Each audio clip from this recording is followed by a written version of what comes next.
I want to welcome everybody here to our 5:30 p.m. meeting here in Town Hall. My name is Etienne Bejarano. I'm the Park Director for the Town of Cutler Bay. And we're going to do a slideshow here, our Saga Bay Park Playground, for a FERDAP grant that we're applying for to build and rebuild the playground that we have, knock it down and rebuild a new one. So I'd like to introduce some folks from our team. We have Lakeisha Moore. She's from Bell Tower Consulting Group right here in the back. She's going to come up here in a minute. Alan Hughes, he's my Parks Operations Administrator. He's been spearheading this project up for almost 6 months now, maybe 8. So we're pretty happy to have this meeting and have people get involved and kind of introduce the project to who is here. I also like to introduce Mir Mirbot. He's here in the stands. Councilmember Susie Lord, she's here in the stands, and Councilmember Rick Ramirez here in the stands, and our town clerk office in the back. If we can have my team come up and we can go over the slideshow, and at the end, we're going to leave some time for any type of questions, comments, or anything that you guys might like to add. So, Alan? You got it. So this is the Florida Recreation Development Assistance Grant Program, the FERDAP, as he was referring to. It's a competitive state-funded program that grants up to $200,000 to local governments for the creation and improvements to outdoor parks. The program is administered by the Florida Department of Environmental Protection. The town of Cutler Bay is applying to fund Saga Bay Park Playground project, which aims to enhance recreational opportunities. That's the side. And recreational opportunities for all residents by replacing the existing playground with one that's universally accessible. Go on. So the Saga Bay Playground project is initiated in response to community feedback advocating for an accessible playground in Cutler Bay. The town has allocated a budget of $200,000 for the project and is actively seeking grant funding to supplement the overall project costs. On September 8th of 2025, the project was discussed during the monthly Parks and Recreation Advisory Committee meeting. And then again on September 16th, 2025, the town began advertising tonight's public meeting solely to discuss this project on its website, social media platforms, and the Cutler Bay News. The town has also communicated its vision for this project to local nonprofits. The grant request is for, again, $200,000. The town will match $200,000. Here's the scope of work of what we're looking at for this playground, which is to replace an existing 16-plus-year-old playground with a new universally accessible, inclusive playground at Saga Bay Park. We will install new turf flooring. We will reuse the existing shade canopy. And in that they have provided multiple different playground contractors have provided us ways that we can incorporate that existing shade structure to make sure that we can build this playground while maintaining that structure in place. If you look at this now, this is the site plan of the park. And the area then the red square, that's where our existing playground is. That's the space in which we plan to utilize the grant funding to build the said inclusive playground. As you can see, we already have our tennis and pickleball areas there. We have walk paths that also incorporate exercise stations. We want this to be a beautiful addition to a park that's already, very heavily used, but will continue to be, something that now all members of our community with the children specifically will be able to attend and use. The benefits of this project include, promoting healthy lifestyles and physical activity. It improves access to public amenities for all, and it supports the town's vision of being a great place to live, work, learn, and play. The next steps in this funding process is the town plans to submit its application to the Florida Department of Environmental Protection by this September 30th, 2025. The award notifications are expected to be received in July of 2026. If funding is approved, the town will have about 3 years to complete the project's design and construction. the town will organize public meetings through its Parks and Recreation Advisory Committee to finalize the playground design. Let me check. We meet every first Monday of the month. It's posted online, other than August and, July and December. So, I mean, they're posted everywhere, so, and we can talk about it every time. It's usually a standing item on the agenda and invite all your friends to, put in the input. That's it. That's the time to do it. As you mentioned, this is for me specifically, a passion project. So getting this funding would be amazing for the town. It would give the town its first inclusive playground. It would give us an opportunity to bring in a part of the community to let them know that you're seen and that we are making our best effort to give you a place to, bring your children, make memories, and utilize our space as your own. So with that being said, we open it up to questions, and hopefully I provide all answers. If not, he can, or Anything has to do with the grant that we can't answer, our Yeah. grant consultant is here. She'd be more than happy to answer any questions you may have. We have a mic. Probably not, but just so the audio. I know across the street is a lake, right? So we have concerns about the water features. It's fenced off right now, right? Correct. Yeah. And it's locked, That's right? owned by the association. That's but what I thought. You have to have a key to get in, I believe, if you live in that association. Right. Yeah, so one of the parts of this project that we're going to incorporate, because I have gotten some feedback already, is a perimeter fence. That's for sure going to happen. No, I'm well aware. I'm not bragging or nothing, but like through my course of getting my education, we did a lot of inclusive courses and stuff like that where perimeter fencing is very important. Another thing that we're looking at is communication boards, things to allow nonverbal to be able to communicate with other children. These are things that we will plan to incorporate, but this is what these meetings are for, is for the input, because those of you who have children with special needs and disability that want specific things, this is our chance as your community to listen to you, hear you, and incorporate that, because right now we haven't begun the design phase. But the contractors that I've worked with, they have so many options, so many great options to be able to put in whatever it is that you're looking for. And hopefully we can make it as, inclusive and everything that you want. We can try our best to get everything in there, with the money that will hopefully be granted. So. And our track record with grants is pretty good, not to brag or anything. Yeah. It's pretty good, so. But that's a good call on the fence. It wasn't mentioned there, but that's definitely something that will be included. Yeah. We're looking to do that with some of our other existing playgrounds. So, I don't know. Do I speak? yeah, absolutely. Yeah. You got the microphone.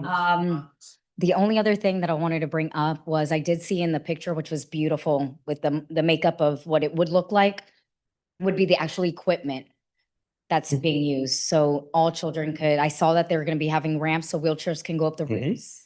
I know you said about the communication board, like my son is nonverbal, so that would be extremely beneficial.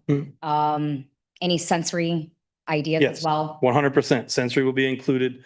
I don't know if you have any splash air or like water. Splash, I can't speak on that. I believe they might be doing something over there for that. I don't know. Okay. That's probably not gonna be included. Yeah. Considering, the distance from where the bathrooms are, would be, locating where that splash pad would be. Oh, Kind that's of true. far away Okay. from that going through. But, as far as that design that you see in there, that rendering is Yeah. just a rendering we've gotten from another city. That was But provided. with something- Yeah. In the A makeup, lot of yeah. Different cities. Cooper City did one. There was one, I think, in Miami Beach or whatever. So we've reached out to a lot of local municipalities that have these playgrounds with great ideas. Yes. They just did, if you haven't been to Cooper City and seen the one they built, it's amazing. It just. So they have like braille for the blind. They have communication boards for my son that's nonverbal. The wheelchair equipment for children in wheelchair, the zip lines that if they're missing a limb or anything, they can also have equipment as well. And at the same token that these equipment can also be used by neurotypical kids, normal, aka normal kids.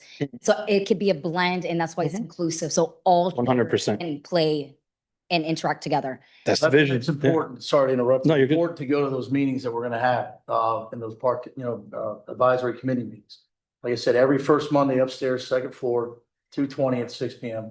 No, First Monday of the month. We'll make It'll it, all be yes. posted online. You'll see it. And it's usually be a standing item on the agenda. You can come and speak No, as a that's guest there. amazing. We allow that, like, we encourage it. Yeah. Never have anybody show up, so No, no. it'd be great. to No, have this is, people come. oh, I'll show. And you, I mean, a lot of you guys know who I am. So, but, it's just that these children don't have a voice and we're the only way for them Of course. to speak. So to bring this to Cutler Bay, not only is it going to open up things for the community itself, it's going to branch out to the other community that we've never, I don't want to say bother with, but incorporated, And this is just going to be another level where people outside of the community are going to come in here from Palmetto Bay with children with disabilities. Everybody's just going to come here. It's just going to make it even better. Yeah. I mean, I don't see any downfall in something like this. Inclusive Park is just, it makes us better. It's a beautiful too. The renderings are gorgeous. It's something beautiful to look at. So it's a good way to look at it in all ends. I don't even know what else I wanted to say. The time frame on it, I saw it's a little disheartening. I know it can take about 3 years out from when it's That's not done. necessarily the We case. just have 3 years to use the funding. So we, as soon as we get the funding, we can begin getting with the playground company and seeing and start then the puzzle piecing starts to happen. Okay. That's where your voice in these recreational committee meetings are very important because by then, hopefully we have enough feedback that when we sit down, we go, look, this is X, Y, and Z, what we want, and this is how we need it to look. And then they do their job. I think So, that's awesome. Put a Yeah. bid, Happen sooner. yeah. Yeah. you put a bid together, we take it to council, they approve it, we can automatically go out to bid for that. Mhm. Once we know we have the funding. We're allowed to use that up to 3 years. Doesn't mean it's gonna take 3 years. to do. So I'm just. We already have two. Good Lord, that you can make this happen. All right, Yeah, it's all on. I have a lot of faith Great. in, I have a lot of faith, yeah. but we do have allocated tonight, our second budget hearing is tonight, Okay, and we do have 200 grand allocated, and we have the idea already. okay. So it's not to say it's not gonna happen. It's just, we would like another 200 grand. I mean, we're putting Of in course, 200 no, grand, of course. 200 Of grand, course, right? of course. And so our vision could be a lot bigger and further, so. Mhm. And at the final thing, I just want Would to you like thank all of Mayor? you guys. Thank you. I know, Tim, you guys all know me. I've been a terrorist, but for good reasons. Yeah, we have the passion. Yeah. I do want to say, one of the PT mentioned, ET mentioned it, and we're really, really good at getting grants. It's number one, because we have a great grant writer. Okay. I've heard. Anyway, we do have a great grant writer, but also because our track record of having shovel-ready projects, which are well planned out. We have a track record of delivering on these things without any waste. And we also always have a match. And a lot of other cities just go there with their hands extended and say, hey, will you please help us? We always say, hey, listen, can you help us? And we're going to match or do better than what you give us. And they always love that. So that's been very, very successful for us. That's what really, I think, is our key to success. And as they said, by the time July comes around where they make the decision on giving this grant, with your help and everybody else's help, we'll have a great idea of what type of project we'd like to build and be able to present it to them. So. Any other, you got a question? Yeah.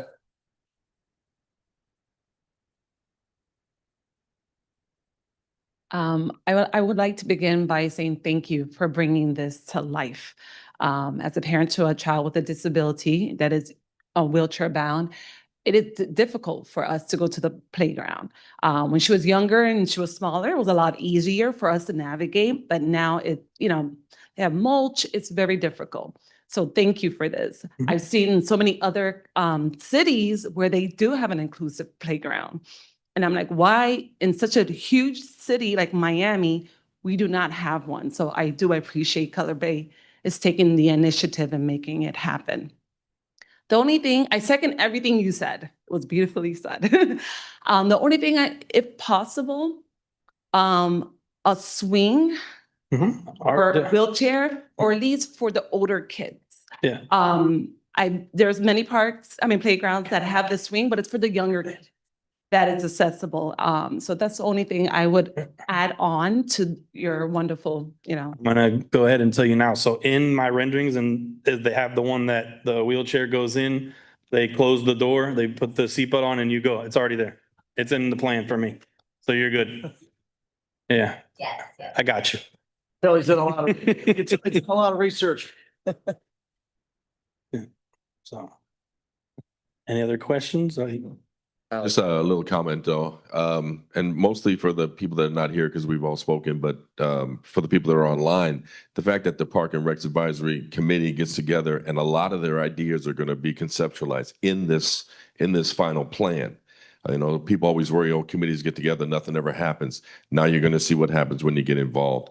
And the other thing I want to mention, the fact, just like Legacy Park, we've gone out. We want the residents to give us. We want to hear you. We want to know what you want. That's why the sensory portions of these parks are now starting to come to fruition, not just in the town of Cutler Bay, even in some of the projects right outside our town limits. We're asking for that. All right. So these are things that you guys have asked for. We listen. We want to make sure that, you know, we do what we can so that you're very happy with how the town develops all these parks and all the additional, you know, Legacy Park and all the other projects we got going on. So thank you guys for your input. Anybody else in the crowd? Mauricio, is there anybody online that has a question? We have one with their hand up. We're going to go ahead and unmute them now. Mr. Lindell. Hi, good afternoon. Good afternoon. Hey, so I think everything is great. Like I'm really excited to see this because I have 3 boys and they all learn to walk and actually play in playgrounds at that park. So I'm excited to not see the mulch anymore and also to have the accessibility for, you know, the kids that really need it. Just another thing that if it could be added or considered is also kind of maybe resurfacing the sidewalk around, because even like sometimes in summer, like let's say like smaller kids, or let's say in this instance, since it's going to be you know, accessible for special needs kids, if they either have like those leg braces or a walker or something, like a lot of the sidewalk is in pretty rough shape. Like I call it like a cheese grater. Like, so I don't know whether it's in the budget to like do like a rubberized one, kind of like Coral Reef Park has, or just to simply kind of resurface it and just like make it nice and like smooth or something. So just to kind of just throw my 2 cents out there. Okay, yeah, noted here in the notes, and I appreciate your comments and your questions. Do you have anything else you'd like to add? If it's gonna be kind of a perimeter fencing, it would be nice maybe for the kids to have a like a closer, like in the actual playground area, a water bottle station. So they don't have to go all the way by the restroom, or, you know, you risk like a kid just running off just because they want water and doesn't tell a parent. Okay, noted. Okay, but that's it. Yeah. But I'm really excited and thank you guys. Well, I appreciate your comments. Anybody else in the crowd would like to add additional comments or questions? Well, I'd like to take this time to thank our town manager, actually, Rafael Casals here, for allowing us to pursue a special project that I think is going to be a lot of fun to begin and see it end and have it the whole entire time that we're all doing this together. So would you like to add anything, Lakeisha, anything grant wise? Nothing? We're good? All right. Well, I appreciate everybody for coming tonight and taking your time out of your busy schedule. This is a very important meeting, and we're going to have a lot more input. And remember those meetings, every first Monday, you'll see it posted online, 6 p.m., room 220 upstairs. So, Thank you. all right. Okay. Thank